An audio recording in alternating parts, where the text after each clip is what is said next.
Hello! Today we would like to show how you can change the Spotify playlist picture.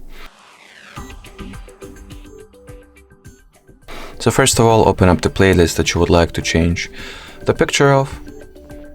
In here, tap on this three dots, go for the edit playlist option. In here, tap on the playlist picture or changed image feature, and in here you can either take the photo from your camera or choose the photo from the gallery. So I'll set, for example, this picture as my new playlist photo. Tap on the use photo button and save it.